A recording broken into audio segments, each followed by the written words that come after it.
नमस्कार दोस्तों, मेरा नाम है पंकज दुबे और आज हम बात करने वाले हैं दोस्तों कनाडा के बारे में। दोस्तों खबर आ रही है कनाडा से।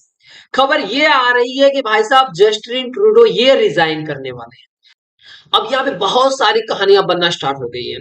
तो बोला जा रहा है जिस तरह से जस्टिन ट्रूडो का ये खालिस्तानी एजेंडा था वो बैकफायर कर दिया है।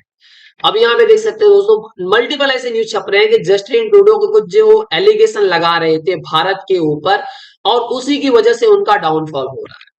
यहाँ पे देख सकते हो दोस्तों, खबर अब ये चलने लगी है कि ठीक है, अभी तो उन्होंने अपने पार्टी से रिजाइन किया है, तो आगे अभी अक्टूबर में वो यहाँ पे कनाडा के अंदर इलेक्शन होने वाले हैं। तो अगला कनाडा का पीएम कौन हो सकता है? उसी बीच में आपने देखा होगा बहुत सारी खबर आई थी। ट्रम्प तो बोलते हैं ना कनाडा के पीछे पड़ गए थे, बोल रहे थे कनाडा को क्या कर लो, 51 स्टेट बना लो अमेरिका का और खुश रहोगे, तुम्हारे ऊपर टैरिफ नहीं लगाया जाएगा 25% का ये हो। तो यहाँ पे खबर आई थी कि बहुत सारे कैनेडियन मतलब अराउंड 50% कैनेडियन रेडी हो गए थे कि हाँ ठीक है, यूएसए से मिल जाएंगे बहुत सारे जो हमारे कंट्रीज में प्रॉब्लम चल रहा है टैरिफ का, और जिस तरह से बोलते हैं ना हम हाउस अफोर्ड नहीं कर पा रहे हैं, जॉब्स का इशू है, तो वो सब सॉल्व हो जाएगा। आपने देखा होगा ट्रम्प तो बोलते हैं ना पनामा पे बोलते हैं ना वार कर चुके हैं, ग्रीनलैंड खरीदने की बात कर चुके थे। तो ये सब चीजें बोलते हैं ना चल रही थी। कनाडा के अंदर जो जस्टिन ट्रूडो है उनकी पॉपुलैरिटी दिन पे दिन बोलते हैं ना घटते जा रही थी। तो चलिए दोस्तों डिटेल में देखते हैं कि एक्चुअल में अब यहाँ पे ट्रूडो चचा रिजाइन क्यों करना चाहते हैं एज अ पार्टी के बोलते हैं लीडर के तौर पे। तो यहाँ पे आप देख सकते हो दोस्तों, सबसे बड़ी जो कहानी जो चल रही है कि भैया कि इनके रिजाइन करने के पीछे का रहस्य ये है, अभी बहुत भयंकर प्रेशर इनके ऊपर बढ़ा है। जब क्रिस्टिया फ्रीलैंड इन्होंने जब रिजाइन किया एज अ फाइनेंस मिनिस्टर 16 दिसंबर को, तब से कहानी बहुत ज्यादा प्रेशर बढ़ने लगा जस्टिन ट्रूडो के ऊपर कि भाई साहब तुम क्या कर रहे हो, तुम्हारा फाइनेंस मिनिस्टर रिजाइन कर रहा है, क्यों कर रहा है, उसका जवाब दो।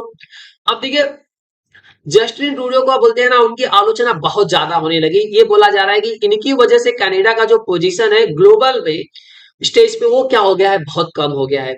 ये डोमेस्टिक इशू को संभाल नहीं पा रहे हैं, पेंडेमिक बढ़ते जा रहा है, इन्फ्लेशन आ रहा है, कनाडा का इमिग्रेशन पॉलिसी को प्रॉपर काम नहीं कर पा रहे।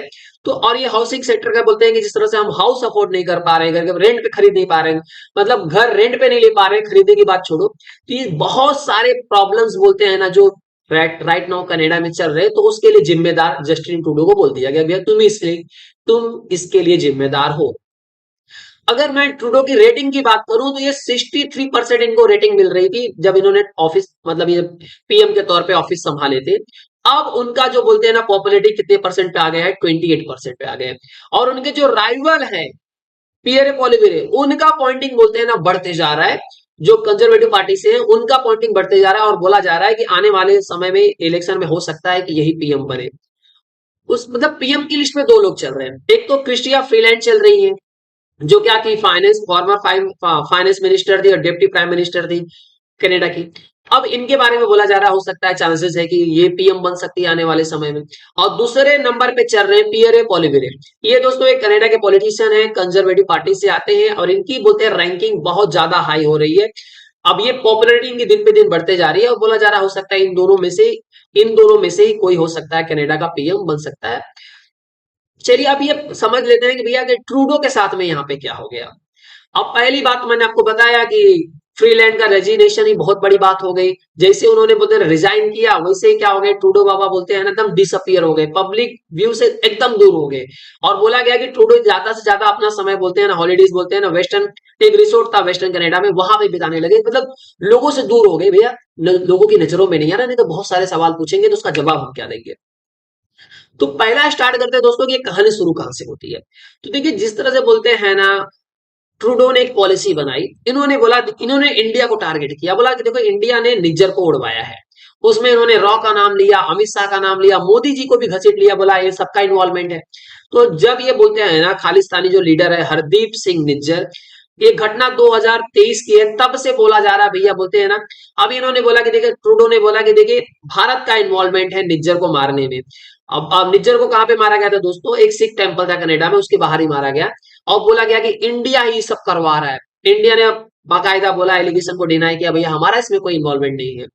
अब कहानी वहां से बोलते हैं ना बनना शुरू हो गई। लोगों ने बोला कि देखिए ट्रूडो क्यों ये सब कर रहा है, ट्रूडो नहीं चाहता है कि लोग ध्यान दें कि भैया कि कनाडा का पोजीशन कैसा वीक हो रहा है, कनाडा के अंदर डोमेस्टिक इश्यूज जो चल रहे हैं, इन्फ्लेशन जो चल रहा है, इमिग्रेशन की पॉलिसी है, उस पे से लोगों का ध्यान हटा करके लोगों का ध्यान कहीं और लगाएंगे, देखो इंडिया क्या कर रहा है, ताकि लोगों का ध्यान यहां से हट जाए और लोग वहां पे फोकस करें और मैं इलेक्शन जीत जाऊं। ऐसा कनाडा के लोगों का अब मांगना है कि इसीलिए ट्रूडो ये सब कर रहे थे। अब दूसरा रीजन आ रहा है भैया कि जिस तरह से बोलते हैं ना, ग्लोबल स्टेज पे इन्होंने अपनी इज्जत गंवा ली है। तो ट्रंप ने क्या बोला कि 25% टैरिफ लगाने वाला हूं कनाडा पे, मेक्सिको पे, चाइना पे, क्योंकि माइग्रेंट्स का बहुत ज्यादा प्रॉब्लम चल रहा है, ड्रग्स का बहुत ज्यादा प्रॉब्लम चल रहा है, तो मैं 25% टैरिफ लगाने वाला हूं। तो आपने रिसेंट में देखा होगा दोस्तों, बहुत कहानियां बनी अलग अलग टाइप की।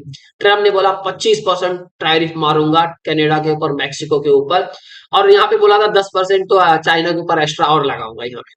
इन्होंने बोला कि देखिए जिस तरह से ड्रग्स है, इनका ये बोलना था ट्रम्प का कि देखिए यहाँ पे बॉर्डर लगता है कनाडा का यूएस के साथ में, तो बोलते थे कनाडा से बहुत सारे इलीगल बोलते हैं माइग्रेंट्स क्या करते हैं, आसानी से यूएस के अंदर आ जाते हैं, और ये बहुत सारे इलीगल बोलते हैं ना, ये क्रिमिनल एक्टिविटीज करते हैं, ड्रग्स यहाँ पे फैलाते हैं। उसके लिए यूएस ने बोला देखो मेक्सिको से भी बहुत सारा ड्रग्स आता है, और चाइना से बोलते, चाइना तो बोलते हैं ना हब बन चुका है, तो इसलिए मैं जब तक ये लोग बोलते हैं ना ये ड्रग्स पे और ये इलीगल जो माइग्रेंट्स है उन पे काम नहीं करेंगे, तब तक मैं क्या करूंगा, इनके ऊपर टैरिफ हटाऊंगा नहीं। तो जैसे ही ये बोलते हैं ना इस पे काम करना शुरू कर देंगे तो मैं टैरिफ हटा दूंगा। तो ये सब चीजों को लेकर के बोलते हैं ना, ट्रूडो को बहुत बोलते हैं ना क्रिटिसिज्म झेलना पड़ा उनको।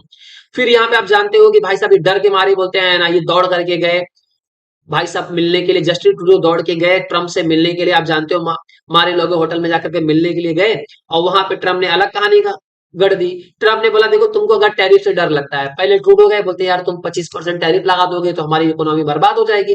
ट्रम्प ने बोला देखो अगर तुमको टैरिफ से इतना ही डर लगता है तो एक काम करो, तुम यूएस का 51st स्टेट बन जाओ, और उसके बाद बोलते हैं ना तुमको कोई टैरिफ का टेंशन ही नहीं रहेगा। उन्होंने बाद में देखो ट्रम्प ने बोलते हैं ना बकायदा एक ट्रूथ सोशल पे अपना एक पोस्ट भी किया, ओह कनाडा, मतलब यहाँ कनाडा की धरती पे खड़े हुए बैठे हुए दिखाई दे रहे हैं यहाँ पे, सॉरी खड़े हुए दिखाई दे रहे हैं।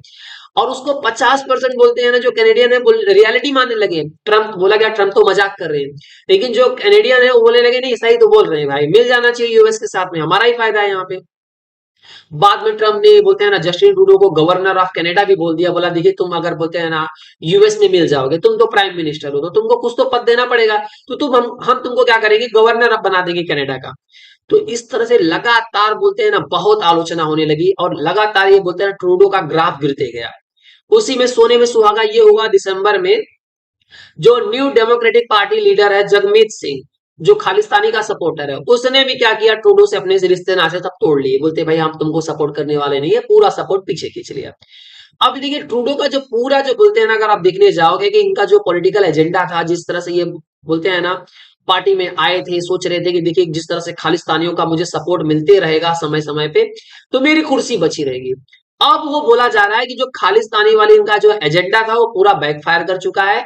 कनाडा के लोगों को समझ में आ गया कि भैया ट्रूडो रास्ता बोलते हैं ना लोगों को गुमराह कर रहे हैं, गुमराह कर रहे हैं, बोल रहे इधर ध्यान मत दो, देखो इंडिया क्या कर रहा है।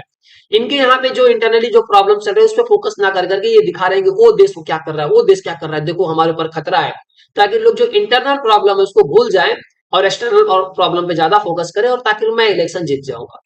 ये उनकी रणनीति अब काम नहीं कर पाई है। अब देखते हैं आने वाले समय में कौन प्राइम मिनिस्टर बनता है, और आज देखते हैं आज शाम तक या कल तक खबर आ जाएगी भैया कि इन्होंने रिजाइन कर दिया है as a liberal party leader के तौर पर, ये रिजाइन कर चुके हैं, वो खबर आ सकती है। दोस्तों अगर वीडियो पसंद आया, अगर वीडियो को लाइक करके हमारे चैनल को सब्सक्राइब कर लीजिएगा, and thank you so much for watching this video.